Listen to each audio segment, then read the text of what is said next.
자, 오늘은 항등식과 방정식에 관해서 알아보도록 하겠습니다. 식을 편의에 따라서 크게 두 가지로 나누어 보면 하나는 등식, 하나는 부등식 이렇게 나누어 볼 수 있습니다. 또 등식을 분류를 해보면 하나는 항등식, 하나는 부등식, 방정식 이렇게 분류할 수 있습니다. 부등식도 두 가지로 분류를 해보면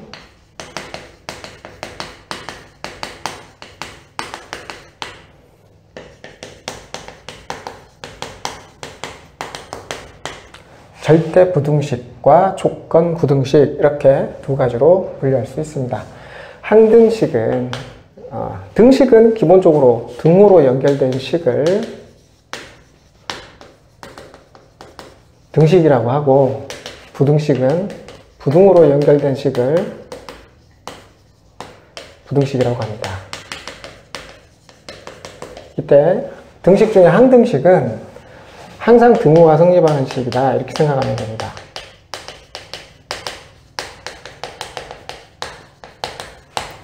방정식은 특정한 값에 대하여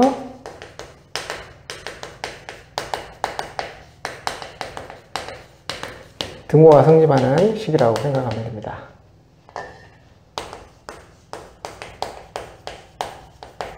절대 부등식도 항상 부등호가 성립하는 식이다.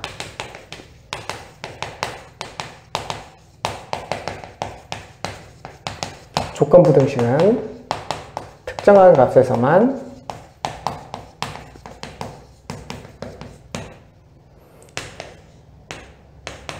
부등호가 성립하는 식이다. 이렇게 분류할 수 있는 거죠. 항상 성립하는 식, 항등식과 절대 부등식, 특정한 값에 대해서만 성립하는 식, 방정식과 조건 부등식 이렇게 두 가지로 나누어 볼 수 있습니다. 이때 방정식에서는 이 특정한 값에 대해서만 등호가 성립한다고 했는데, 이 특정한 값을 우리는 근이나 해라고 합니다. 또 이 특정한 값을 구하는 과정을 방정식을 푼다 이렇게 이야기하는 거죠. 즉 근이나 해를 구하는 과정을 우리는 방정식을 푼다 이렇게 이야기합니다. 오늘 처음으로 배울 내용은 바로 항등식인데, 항등식은 항상 등호가 성립하는 식이라고 했죠. 어떤 얘기냐면 어떤 값을 대입해도 항상 등호가 성립한다 이런 말로 해석할 수도 있겠죠. 그래서 항등식의 기본적인 특징 중에 하나는 모든 실수값에 대해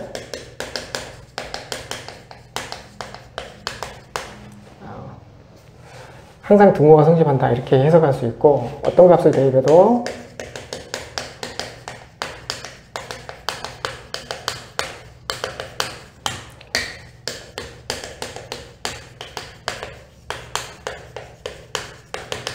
그런데 이렇게 어떤 값을 대입해도 항상 등호가 성립하려면 좌변에 있는 식과 우변에 있는 식이 완전히 일치해야 합니다. 완전히 똑같아야 된다는 거죠. 그죠? 그래서 좌변의 식과 우변의 식이 정확히 일치해야 된다. 그래서 이런 특징을 이용해서 항등식이다라는 사실이 알려진 식에 대해서 계수를 특정하는 방법, 즉 미정계수를 결정하는 방법이 두 가지가 되어 있는데, 하나는 수치를 직접 대입해 보는 방법입니다. 어떤 값을 대입해도 항상 등호가 성립하기 때문에 말 그대로 아무 값이나 대입하는 거죠. 그렇게 해서 만들어진 식을 풀어서 계수를 결정하는 방법이 바로 수치 대입법입니다. 그 다음에 계수 비교법. 좌변의 식과 우변의 식이 정확하게 일치해야 됐기 때문에 좌변에 있는 항의 계수와 우변에 있는 항의 계수가 정확하게 일치해야 된다는 거죠. 그렇게 해서 미정계수를 결정할 수 있습니다. 등식의 경우, 그러니까 예를 들어서 1차 식 같은 경우 ax 더하기 b는 0이 x에 관한 항등식이다 이런 조건이 주어져 있다고 하면 x에 관한 항등식이라는 말은 이런 말입니다. x에다가 어떤 값을 대입하여도 항상 등호가 성립한다, 이 얘기입니다. 이 말은 x 값의 영향을 받지 않는다는 말과 같아요.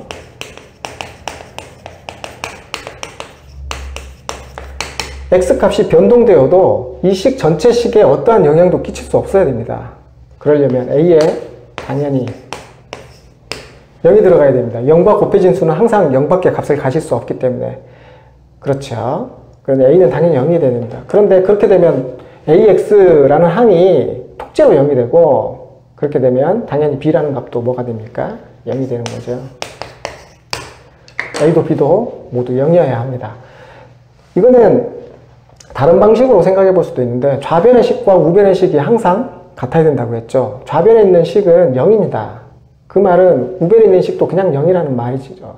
x값에 영향을 받지 않은 상태에서 통째로 0이 되려면 둘 다 그냥 0일 수밖에 없습니다. 이쪽에 있는 개수를 생각해보면 0 곱하기 x 더하기 0 곱하기 b 이런 꼴이라는 거죠. 무조건 0이어야 된다는 겁니다. 이 개수 그냥 통째로 0이라는 얘기죠. 개수 비교를 해봐도 마찬가지고, 항등식의 의미를 생각해봐도 마찬가지입니다. 같은 이유로 ax 더하기 b가 a'x 더하기 b' 꼴로 주어져 있다면 a와 a', b와 b'이 서로 완전히 일치해야 됩니다. 넘겨서 a 빼기 a'의 x 더하기 b 빼기 b' 이퀄 0인데, 이게 x값에 관계없이 항상 등호가 성립해야 된다는 거죠. x에 관한 항등식이라면. 그러면 a 빼기 a'이 0이어야만 x값의 영향을 받지 않을 수 있습니다. 그래서 a 빼기 a'이 0이다라는 얘기는 a와 a'이 정확하게 일치한다, 서로 같다라는 말이고, 또 b와 b'도 0이어야겠죠. 왼쪽에 있는 이 항이 항상 0이기 때문에 b 빼기 b'도 0일 겁니다. 그러면 b와 b'이 서로 같겠죠.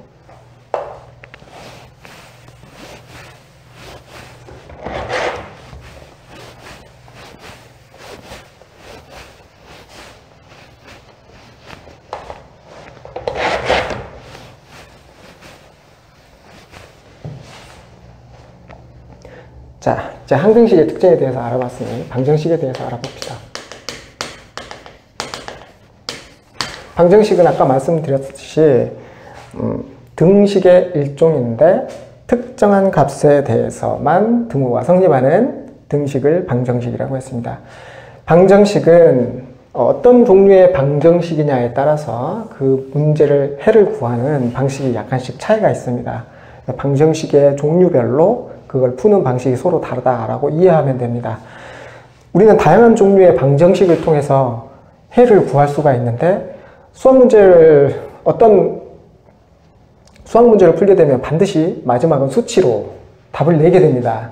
그 마지막 단계, 수치로 답을 내는 단계에 해당하는 것이 바로 이 방정식을 푸는 과정이 되겠죠. 일단 먼저 문제를 읽고 식을 세우게 되는데, 그 식이 바로 방정식이 되는 겁니다. 그리고 그 방정식을 풀면 해를 구할 수 있겠죠. 따라서 어떤 문제든지 반드시 방정식을 한 번은 거쳐가야 된다고 생각해야 됩니다. 그러므로 방정식은 굉장히 중요하다고 할 수 있겠습니다. 가장 간단한 방정식은 1차 방정식을 먼저 알아봅시다. 생긴 모양은 ax 더하기 b 이퀄 0 이런 모양으로 주어지는데, 1차라고 규정되어 있기 때문에 1차항의 개수가 0이 아니다라는 내용을 내포하고 있는 겁니다. 1차항의 개수가 0이면 당연히 1차가 아니겠죠. 따라서 1차 방정식이다라고 규정되어 있는 문제에서는 1차항의 개수가 결코 0이 되어서는 안 됩니다. 이 문제를 푸는 방식은 아주 간단합니다. 양변에 b를 빼서 b를 없애고 다시 양변을 a로 나누어서 x를 구해주면 됩니다. a가 0이 아니기 때문에 아무 고민 없이 양변을 a로 나누어줘도 문제가 없겠죠. 자, 그런데 이 방정식이 1차라고 규정되어 있지 않은 상태에서 이 방정식을 풀어라라고 하면 사실은 이 방정식은 1차 방정식인지 아닌지 구별이 안 됩니다. 그러므로 a가 0인 경우와 a가 0이 아닌 경우로 나눠서 풀어야 되는데 a가 0이 아닌 경우는 이렇게 풀어주면 됩니다. a가 0인 경우는 좀 살펴봐야 되는 것이 0 곱하기 x 더하기 b는 0꼴로 주어져 있는데 만약에 b가 0이라면 a가 x 자리에 무엇이 들어가도 항상 등호가 성립하게 됩니다. 항등식이 된다는 이야기죠. 항등식이 된다는 이야기는 무슨 말입니까? x에다 뭘 집어넣어도 항상 등호가 성립한다. 어떤 값을 집어넣어도 됩니다. 즉 실수 전체의 값이 바로 x 자리에 들어갈 수 있게 됩니다. 모든 실수가 해가 되게 되는 거죠. 만약 b가 0이 아니라면 x에다가 어떤 값을 집어넣더라도 이 등식을 만족시킬 수 없습니다. 따라서 이때 우리는 불능이라고 이야기하고 해가 없는 방정식이 된다는 거죠. a가 0인 경우는 이렇게 두 가지 경우로 나눠서 생각해 볼 수 있습니다. 이게 1차 방정식이죠.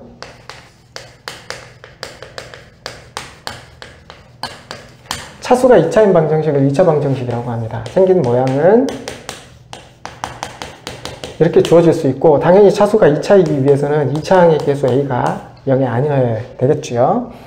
이걸 푸는 방식은 크게 두 가지 정도로 생각해 볼 수 있습니다. 교재에는 세 가지 정도로 구분되어 있는데 첫 번째가 인수분해입니다. 그 다음에 완전 제곱꼴로 변형해서 푼다는 거죠.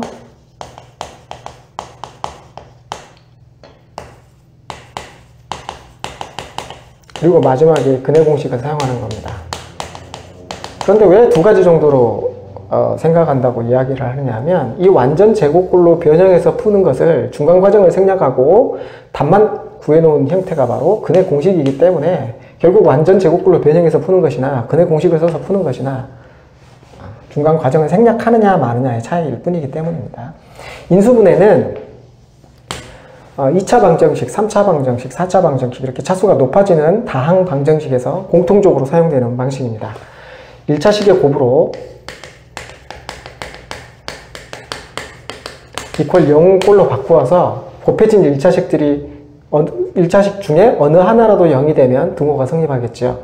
따라서 1차 방정식을 푸는 문제로 바뀌게 됩니다. 인수분해는 몇 차 방정식이 됐든 1차 방정식 또는 근해 공식을 손쉽게 구할 수 있는 2차 방정식까지 보통은 인수분해를 하도록 합니다.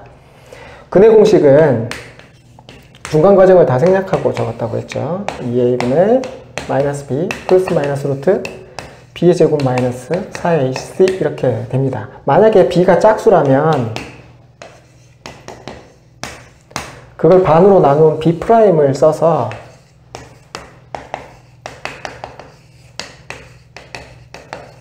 이렇게 적어도 됩니다. 이건 짝수 공식이라는 거죠. b가 짝수일 때 쓸 수 있는 공식입니다. 반으로 나누어서. 왜냐하면 결국 b를 집어넣고 계산을 해봐도 분자와 분모가 모두 2라는 인수를 가지게 되기 때문에 약분하고 나면 이런 방식으로 계산이 될 거다라는 이야기죠. 자, 2차 방정식의 해법은 이렇습니다. 완전 제곱꼴로 변형하는 부분은 할 수 있으면 좋고 아니어도 근해 공식을 통해서 충분히 2차 방정식의 해설을 구할 수 있기 때문에 꼭 해야 되는 것은 아니라고 생각을 합니다.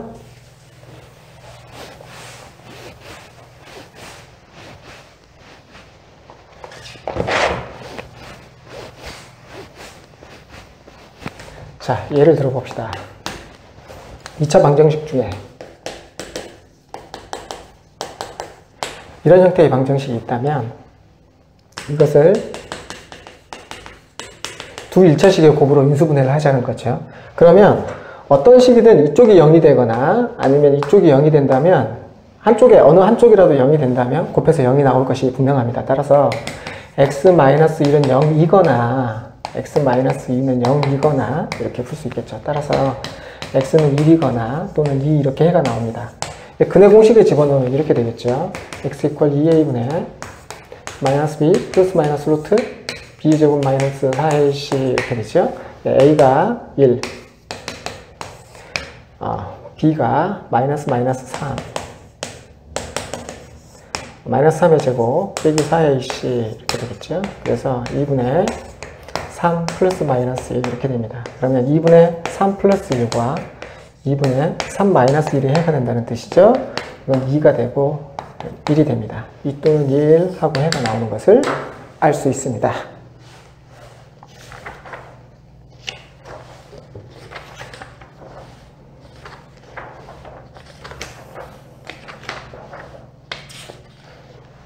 자, 2차 방정식의 근해 공식을 좀 잘 살펴보면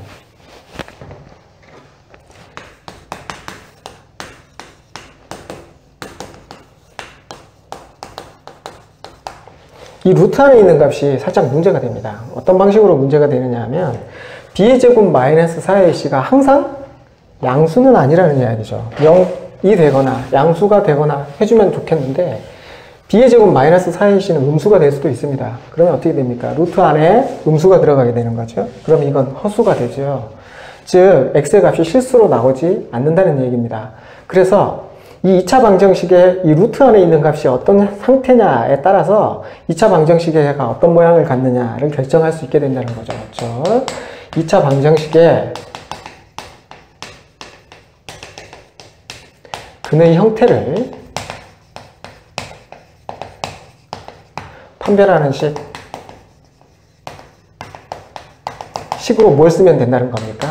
b의 제곱 마이너스 4ac를 쓰면 된다는 겁니다. 그래서 우리가 b의 제곱 마이너스 4ac를 줄여서 2차 방정식의 근해 판별식 이렇게 이야기하는 거죠. 자, 만약에 b의 제곱 마이너스 4ac가 이걸 라지 d로 표시를 주로 하는데 이 라지 d가 0보다 크다면 당연히 루트 안에 양수가 들어있으면 실수가 되겠죠. 그래서 2a분의 마이너스 b 플러스 루트 얼마 2a분의 마이너스 b 마이너스 루트 얼마 이렇게 서로 다른 두 실근을 갖게 됩니다.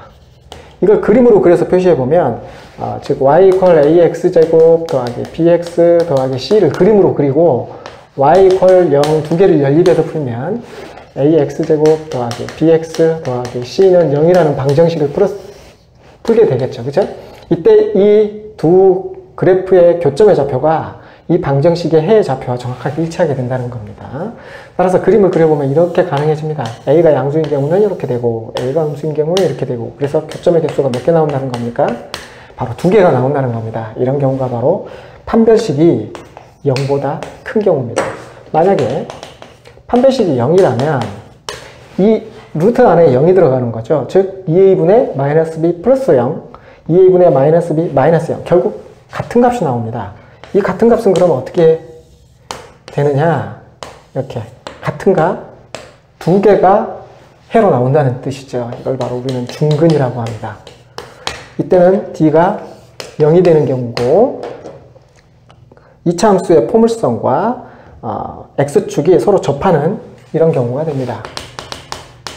판별식이 0보다 작은 경우는 루트 안의 값이 음수가 되어서 허수가 됩니다. 이렇게 허수가 되는 경우는 실근이 실수가 아니라는 얘기입니다. 실근이 안 나온다는 얘기죠. 이렇게 실수근이 교점으로 표시가 안 된다는 얘기입니다. 이 그래프는 서로 만나는 부분이 없다는 뜻입니다. 즉 실수 부분에서 만나지 않는다. 그런 의미로 이용되고 이때는 판별식이 0보다 작게 되는 경우입니다.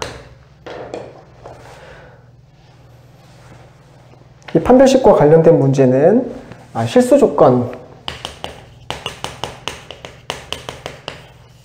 문제에서 주로 판별식을 실수 조건이면서 2차 방정식과 연결되는 문제에서 주로 판별식을 사용할 수 있습니다.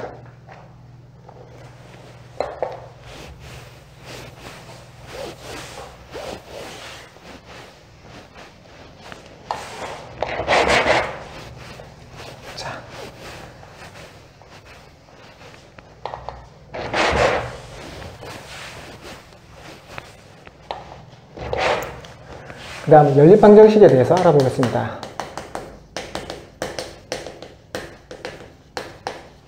연립방정식은 그냥 간단하게 생각하면 이렇습니다. 식도 여러 개고 문자도 여러 개인 방정식이다. 이렇게 생각하면 됩니다. 이 연립방정식은 보통 미지수의 개수와 식의 개수가 일치하는 경우가 많습니다. 만약에 일치하지 않는 경우는 보통은 부정방정식이 됩니다.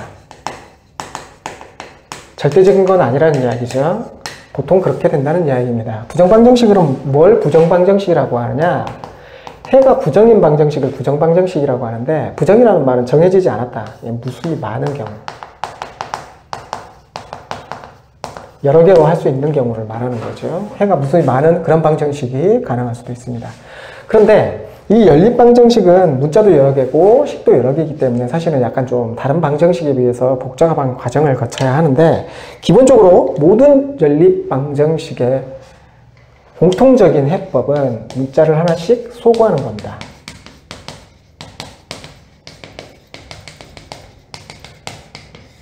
근데 이 문자를 하나씩 소거하는 방법이 방정식의 종류에 따라서, 연립방정식을 구성하고 있는 식이 어떤 방정식이냐에 따라서 그 풀이 방법이 조금씩 달라진다는 거죠. 문자를 소거하는 방법이. 그래서 연립방정식의 해법 그래가지고 여러 가지 설명이 나와 있는 그런 교재 내용을 살피면서 보면서 좀 되게 어렵다라고 생각할 수 있는데, 근본적으로는 모두 무엇을 하기 위한 목적이냐? 문자를 하나씩 소거하기 위한 목적입니다. 자, 1차 연립방정식. 예를 들어서 이런 걸 한번 살펴봅시다. 차수가 1차인 연립방정식입니다. 예를 들어서 2x 더하기 3y는 2하고 x 빼기 y는 1 이렇게 주어지는 경우를 생각해 볼 수 있는데, 모르는 문자, 즉 미지수가 x, y 두 개고 식도 두 개죠. 이런 경우입니다. 이럴 때는 문자를 하나씩 소거해야 되죠. 둘 중에 하나를 먼저 소거해야 됩니다. 먼저 소거하기 편한 쪽을 소거하자는 거죠. 어떻게 하면 되겠습니까? x를 소거하고 싶다면 이 식에 2를 곱한 다음에 빼주면 됩니다. 자, 2x 더하기 3y = 2고 2x 빼기 2y도 2입니다. 따라서 빼주면 5y는 0이니까 y는 0이 되겠죠. y가 0이면 둘 중 아무 식이나 y를 0을 집어넣으면 x가 1이라는 것이 나옵니다. 즉 x가 1이고 y가 0인 경우 이 두 식을 모두 만족한다는 거죠. 연립방정식에서는 주어지는 각각의 식을 모두 만족시키는 특정한 해를 구하는 이런 방정식을 연립방정식이라고 한다는 거죠. 자, 그렇다면 이게 문자가 여러 개 들어가 있는 경우는 어떻게 되나요?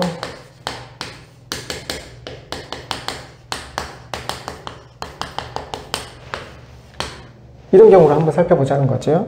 문자는 x, y, z 이렇게 3개고, 모르는 식도, 모르는 문자는 3개, 식도 3개 이렇게 주어져 있죠. 어떻게 해결하면 될까요? 말 그대로 한 개씩 문자를 소거하면 됩니다. 여기에서는 유난의 식이라고 해서 이렇게 돌아가면서 하나씩 나오죠. y는 y끼리, z는 z끼리, x는 x끼리. 그래서 이 식 전체를 구성하고 있는 요소는 x, y, z 이렇게 세 가지입니다. 여기서는 x, 2x, y, 3y 이렇게 개수가 좀 다른데, 여기서는 개수가 모두 같죠. 같은 미지수끼리는 같은 개수를 갖습니다. 이런 경우는 좀 더 접근하기가 쉬운데, 모두 더해보면 x 2개, y 2개, z 2개. 그러니 x 더하기 y 더하기 z는 3이라는 걸 알 수 있죠. 이때 x 더하기 y가 2니까 z는 얼마일까요? 1이 됩니다. y 더하기 z가 3이니까 x는 0이고 y는 2라는 걸 알 수 있죠. 자, 이렇게 구해주면 됩니다. 이 과정이 모두 어떤 과정이냐? 문자를 하나씩 소거해서 없애주는 과정이다 라고 생각할 수 있다는 거죠. 이 방식 말고 그냥 진짜 문자를 하나씩 소거해서 풀어도 됩니다. 두 개에서 식을 빼면 x 빼기 z는 마이너스, 또 x 더하기 z는 1. 그래서 두 개를 더해서 x는 1,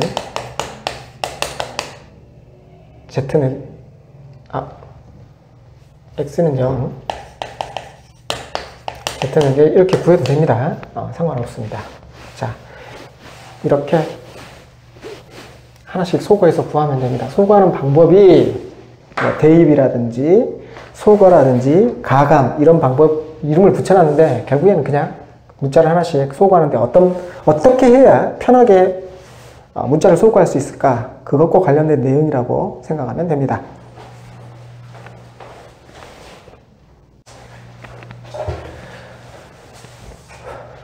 자, 다음은 2차 연립방정식에 대해서 알아봅시다. 2차 연립방정식은 편의에 따라서 1차식과 2차식이 연립되어 있는 경우, 또 2차식과 2차식이 연립되어 있는 경우, 이렇게 두 가지로 나누어 보겠습니다. 하나는 1차식이고 하나는 2차식이면 결국 차수가 높은 쪽을 따라서 2차 연립 방정식이라고 잡자는 거죠. 이 1차식과 2차식이 연립되어 있는 경우는 아주 간단합니다. 1차식을 정리해서 2차식에 그냥 대입해 줍니다. 이 과정에서 문자 하나가 소거된다는 거죠. 그래서 만들어진 2차 방정식을 풀어서 해를 구해주면 됩니다. 2차식과 2차식으로 연립되어 있는 경우는 1차식과 2차식으로 연립되는 이런 방식으로 고친 다음에 금방 앞서 말씀드린 대로 대입을 통해서 방정식을 풀면 됩니다. 그런데 이제 문제가 있죠. 2차식 두 개로 되는데 어떻게 1차식을 만들 거냐? 바로 이 부분이 이제 문제가 2차식 연립된 방정식을 어떻게 풀 거냐 하는 것과 연관되어 있습니다. 자, 2차식을 1차식으로 만드는 방법 중에 가장 간단한 방법은 인수분해입니다. 2차 방정식을 인수분해하면 1차식 두 개의 곱으로 나타나죠. 이때 만들어진 이 방정식을 풀면 해가 두 개가 나온다는 겁니다. 그래서 인수분해를 통해서 두 개의 1차식을 만든 다음에 각각의 1차식을 나머지 2차식과 연립해서 풀어서 해를 구하면 됩니다. 그런데 문제는 이거죠. 이 2차식 중에 어느 것도 인수분해되는 녀석이 없다. 그런데 인수분해되지 않는 이유가 상수항 때문이다. 2차식이 인수분해 되려면 2차항 꼴로 구성되어 있어야 됩니다. 이 중에 1차항이나 상수항이 들어가 있으면 이 녀석은 두 1차항의 곱으로 인수분해가 안 됩니다. 그래서 2차항 상수항 들어가 있으면 이 상수항 때문에 인수분해가 안 된다는 거죠. 따라서 두 2차식이 모두 다 2차항으로 구성되어 있는데 각각 하나씩만 상수항을 포함하고 있다. 그럼 둘 다 인수분해가 안 됩니다. 이유가 안 되는 이유가 상수항 때문이죠. 그 경우는 양쪽 2차식에 있는 상수항을 소거해줘서 새로운 2차식을 만든다는 거죠. 적당한 값을 곱하거나 나누어서 상수항을 똑같이 일치시킨 다음에 빼주면 됩니다. 그러면 새로운 2차식이 생기는데 2차식을 어떻게 하자고요? 인수분해 해줍니다. 그 다음에 다시 인수분해 된 녀석을 1차식, 2차식으로 만들 수 있으니까 그걸 가지고 두 2차식 중에 어느 쪽과도 상관없습니다. 1차식, 2차식 연립방정식 풀어주면 됩니다. 그 다음이 2차항, 1차항, 상수항을 모두 가지고 있는 식의 경우입니다. 이때는 상수항을 없애면 1차항이 남아서 인수분해가 안 되고 1차항을 없애면 상수항이 남아서 인수분해가 안 되고 심지어는 그것을 모두 없앨 수 없는 경우가 있습니다. 이때는 특이하게도 2차항을 소거할 수 있죠.